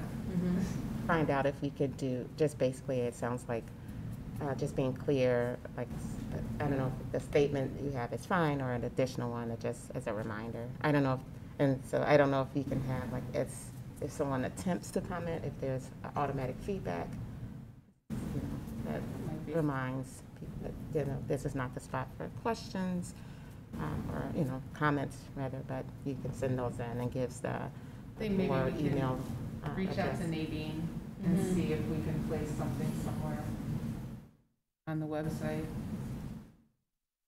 Yeah, that's my biggest concern with that. And then the secondary piece is, how do we make sure that it lives longer than Beyond my seat. of our board. terms, your Yes. term, right? How does it live, and how does it become part of the culture? And that was my intention with bringing it up, was like, let's see how well this goes, because I think it needs to be an aspect towards the future. So let's see, and I mean, it's a lot of positive feedback, it's brightening up the Facebook page, you know, just that push to show that we need a PR presence in our district. Yeah, and I guess my, so I appreciate it. I think it's a good first step. Where it gets complicated for me is and I'm being very transparent here at the board table, I feel very strongly that we need a stronger PR presence in our community about our schools, and I think this is a good, for now, solution. I think as we build towards what a long-term solution is for communications or PR, I don't know that I want to see board members having to play that role of being the communications arm of the district. And so I think we have to be a little bit cautious of how much extra volunteer time. I mean, it's your time. I'm not gonna, you know what I mean? I'm not trying to tell you this, but I think as I look at our systems, like, I just think we want to be careful about, and that is the longevity argument. Will the next board want to take on that role? And then what do you do with this role? And is it just something you're doing as a volunteer outside of the board, and then another volunteer can step in? But I think it has the potential, and especially Jack and Amy are in this committee as well. We push it, and the board sees how it rolls, and that we look to add in the future, maybe within the next 4 years, that like maybe a year and a half from now, we have the ability. And I'm just like, okay, here you go. Or we can hire somebody finally and turn it over to that And it person. becomes, Or, who knows, part Right. of another part-time position. absolutely. Laura, Who knows? thank you for mentioning that, because we've mentioned it before, and I just think, and thank you, and Adina, for all that you're doing, but I wholeheartedly agree, it should not be a board members. Ultimately, we never know what the future holds. And many districts and many schools have like a specific person, or it's a communications person, or it's, job descriptions shift over time. And because we're in the 21st century with social media, that could be part of somebody's job description. So that it's consistent, and, there are certain parameters for what gets posted. Not that there's anything that's bad on there. It's all lovely stuff, but I think that that's really where we want to head with this. Right, and I think, I think it's great to start this way, but I think it should be with a vision towards what do we want our long-term solution to be.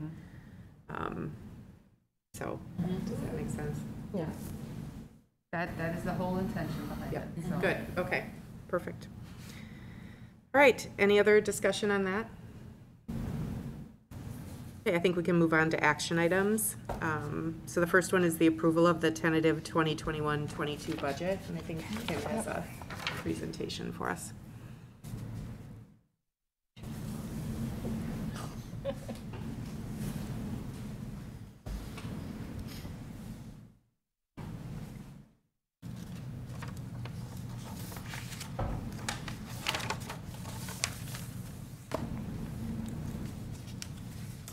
All right, good evening. I am pleased to present the 2021-22 tentative budget this evening. So when we start out, we'll look at our revenues by source.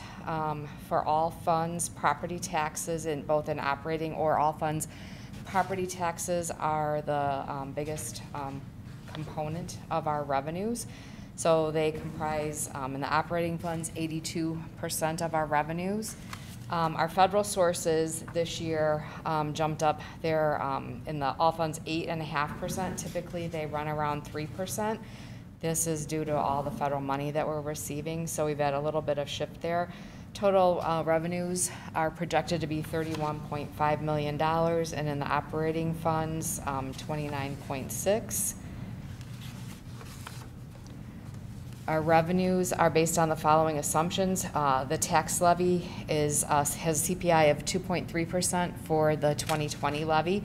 So we'll get half of that tax revenue this year. We got half of it last year. We get the other half this year. And then 1.4% for the 2021 levy. And again, we'll get half of that levy in this in the current school year that we're in.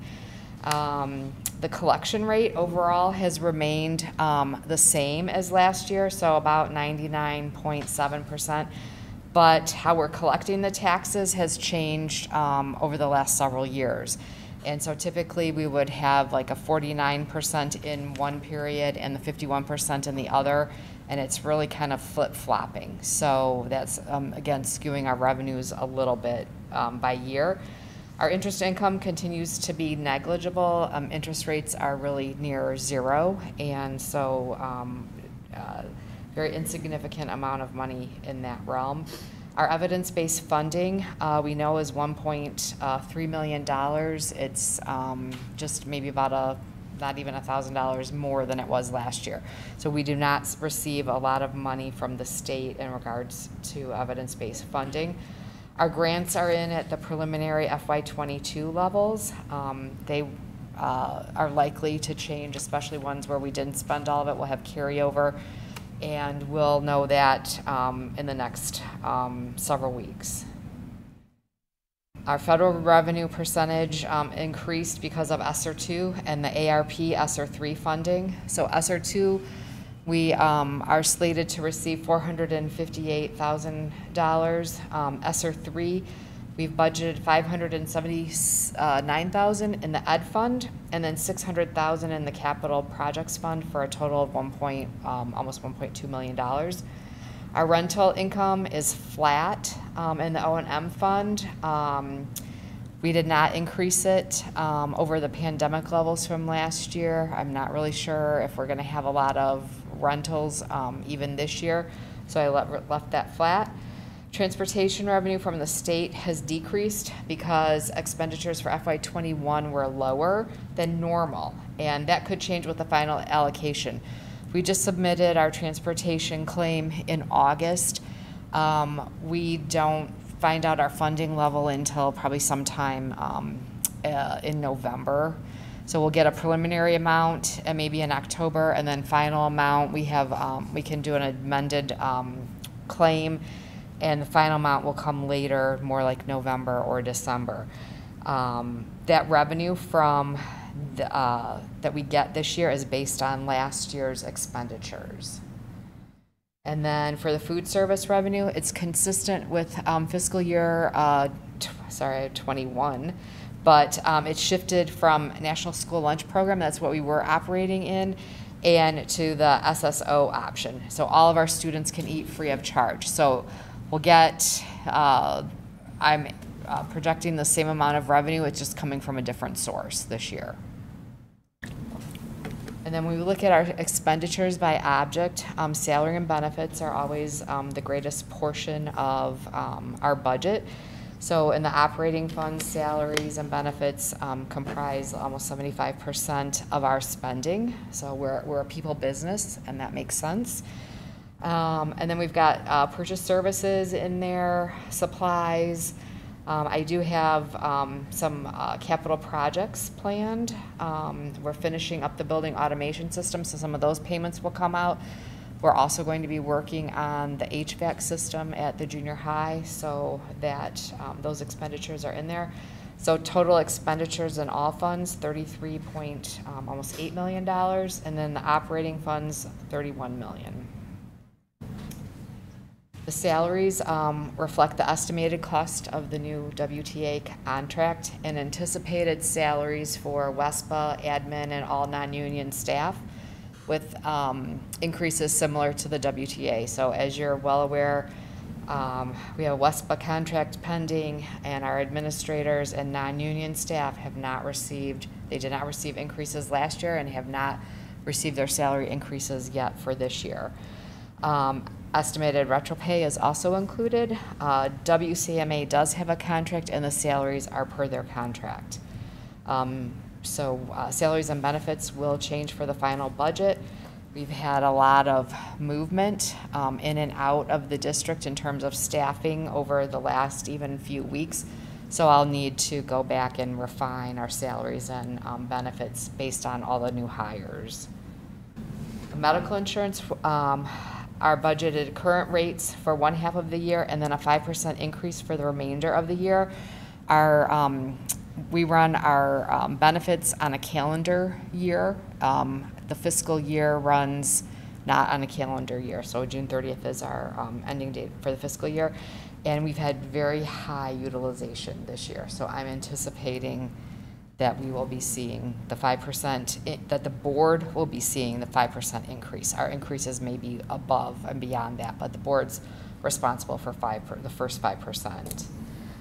In the O&M fund, we've got funding for certain maintenance projects and some of the smaller ones, some minor masonry work at South, roof repairs, and then we're finishing up our life safety projects, so a lot of the plumbing projects that we're doing, we're wrapping those up, but we have a few other things, and if we don't have enough money in our life safety fund, then we can pay for the remaining projects out of our O&M fund. Building budgets remain at FY21 levels. They were cut 10% last year. We've kept them flat.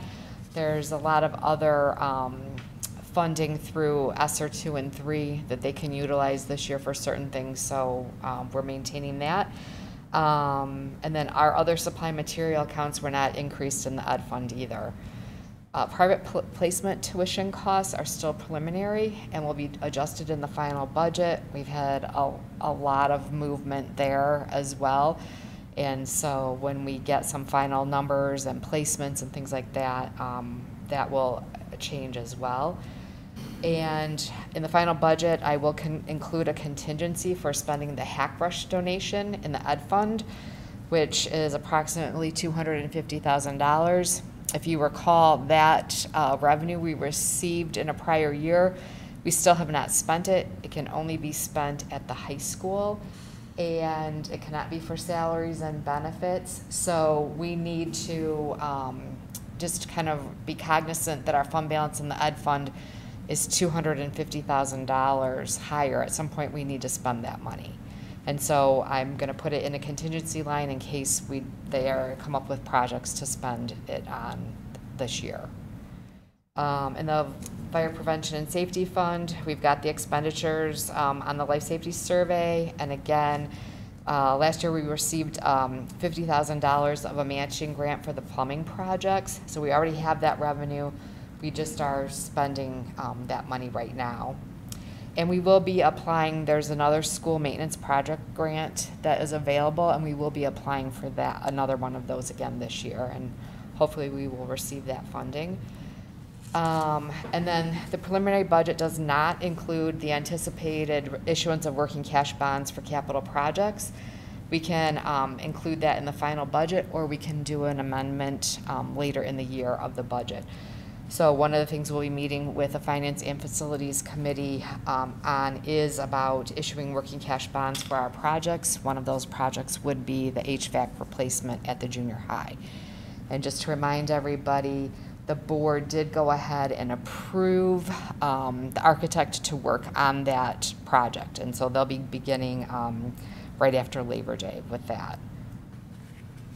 Other expenditure assumptions, funds have been reserved in the O&M fund for the summer 2022 large projects, which again include the HVAC system replacement at the junior high. These funds should be transferred to the capital projects fund in the final budget. What I wanted you to see tonight was the budget without those transfers in there, so it was very clean and easy to see it. But we have approximately $2 to $2.5 million that we can move to the capital projects fund for that project. And the capital projects fund includes $600,000 of expenditures related to the HVAC replacement, which is the ARPS or 3 grant funding. And then again, remaining funds for that HVAC can come from working cash bonds. So we had estimates of anywhere from $2 to $4 million for that replacement, depending upon the type of system. Obviously, there's, what kind of systems are available now, how long it will take to get them. Those are all factors that are coming into play that when we were talking about this even 6 months ago, weren't as prevalent as they are now, and what type of system is actually going to be available. We know we've had some issues getting our roofing materials and have had to postpone that work as well. So I just want everybody to be aware that we might encounter some of those hurdles with this project as well. And then the capital projects fund includes remaining cost of building automation system that's being installed at the high school. So we haven't completely paid for that yet, so that funding is in there as well. And then in terms of the revenue versus expenditures, I've broken down revenues by fund. So in the operating funds, you can see that is the ed, tort, the O&M, the IMRF, Municipal Retirement Fund, Social Security, and Transportation Fund. So our operating fund revenues are $29.6 million, and the corresponding expenditures are $31.1 million. So an operating deficit of $1.5 million this year.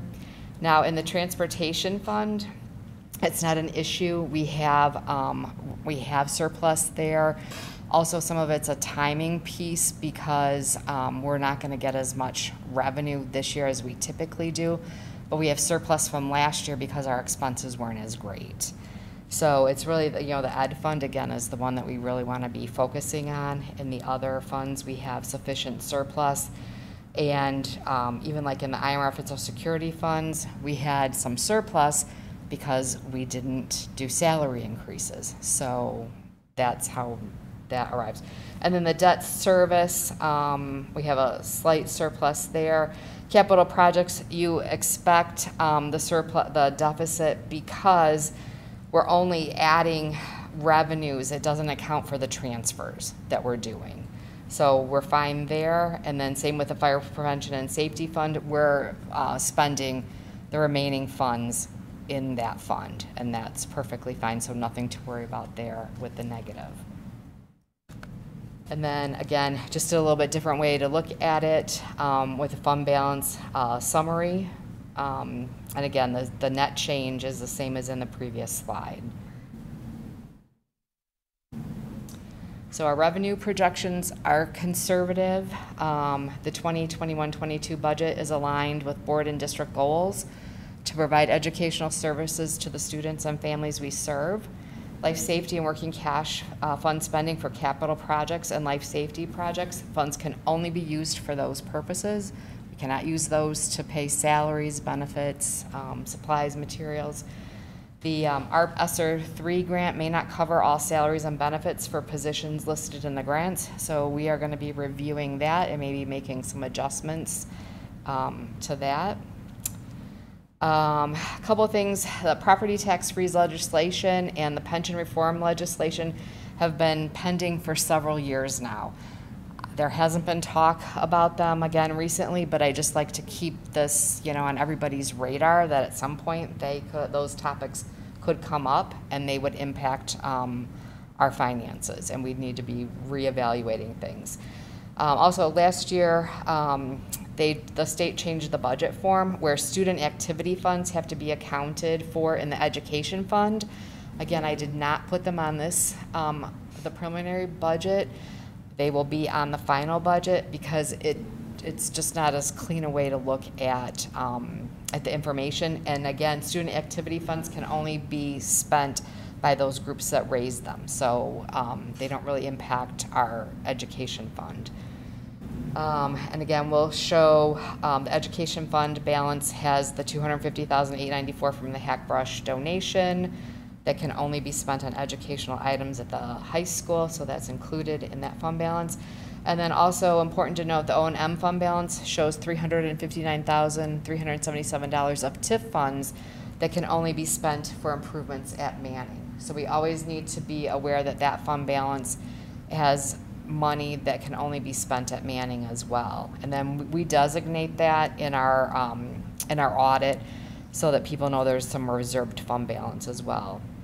And then adjustments will be made to the final budget as updated information is received over the next few weeks.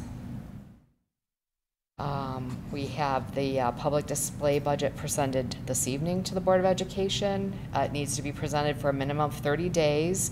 It will be on display at the administrative offices starting tomorrow morning. The legal notice will be published on August 26th, which is Thursday. And then the budget hearing and final budget adoption will be September 28th. And that will take place at the Village Hall at 7 p.m. Does anybody have questions? On Hackbrush and TIF, and this is more of a Wait, TIF and what? TIF and Hackbrush. Okay. And this is more of a, I haven't been on the board super long question, so how does this normally work in a normal year?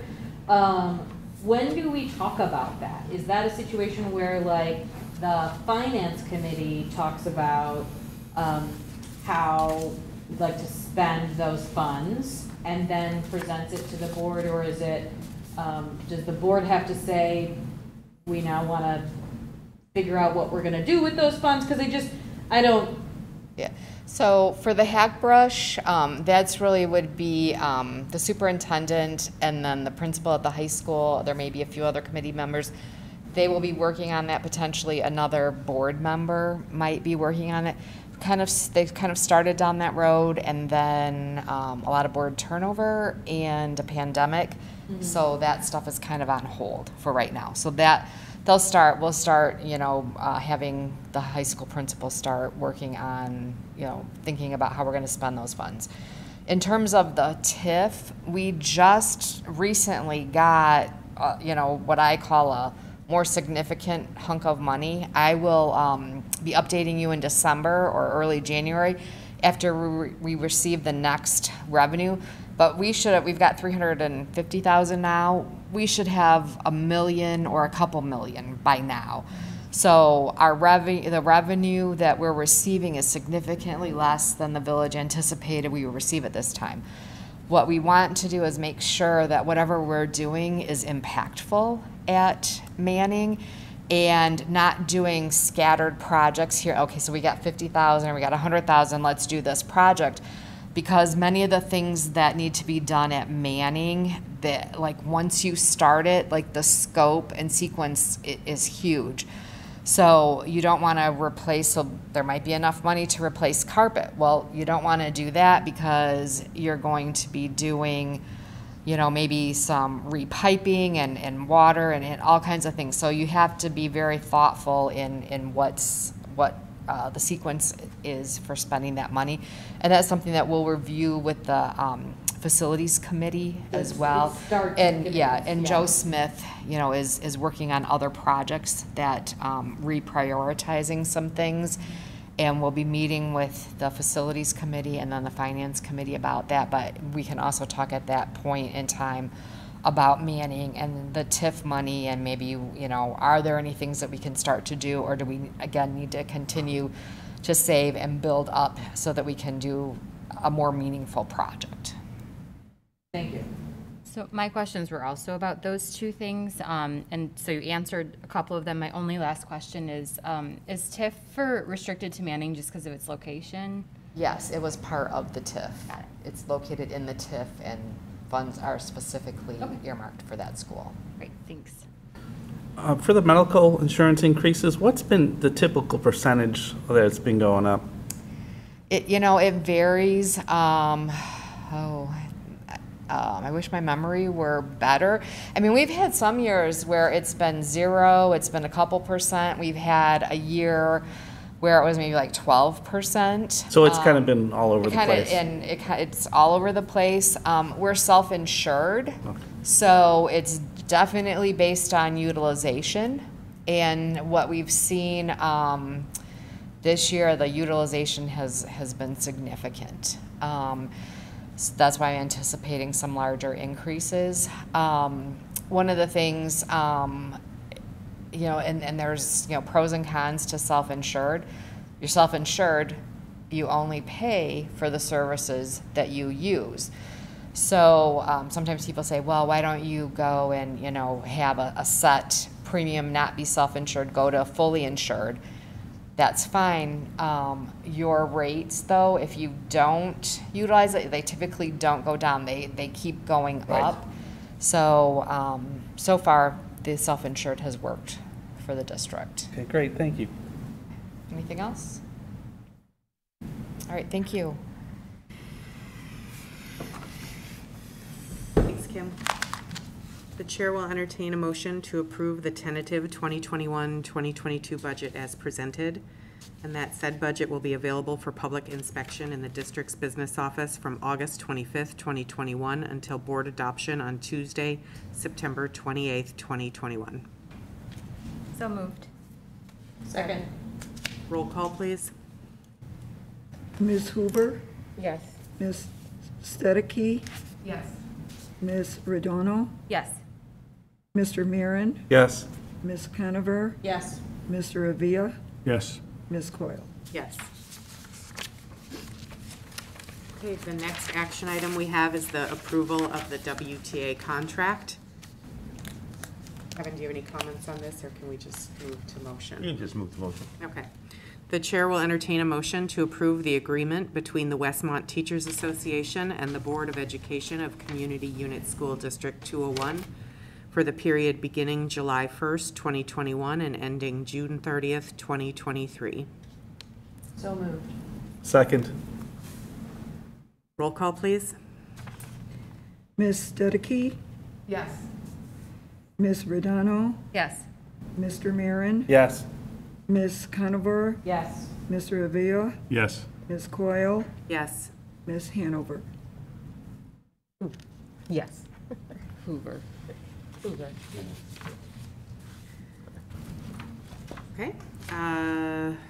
Thank you. Next item on the agenda is the superintendent's report.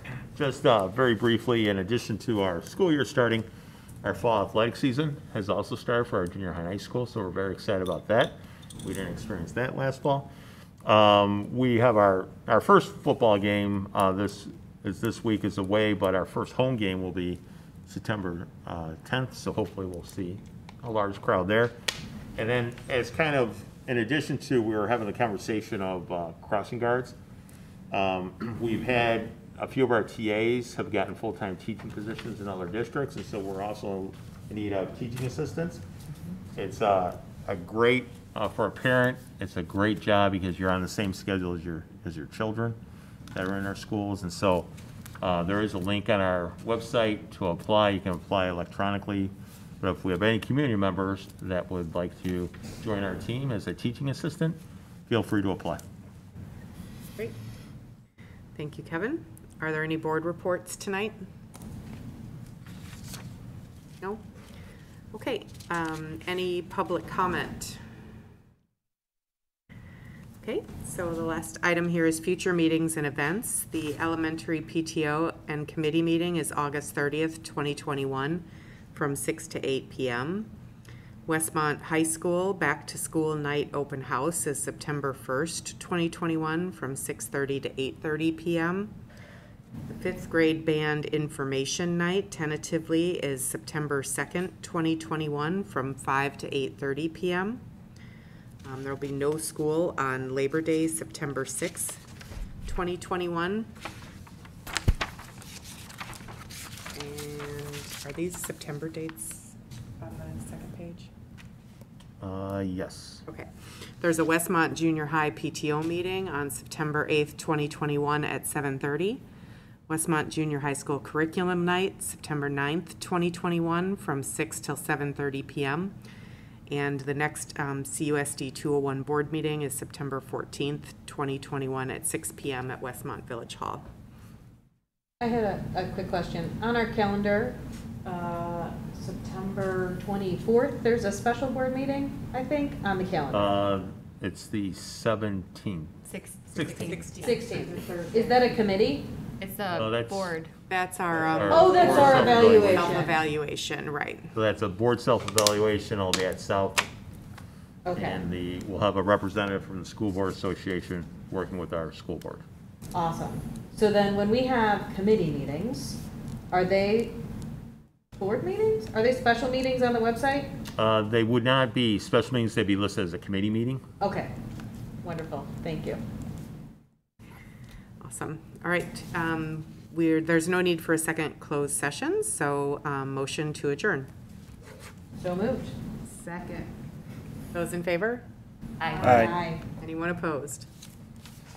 All right, meeting adjourned.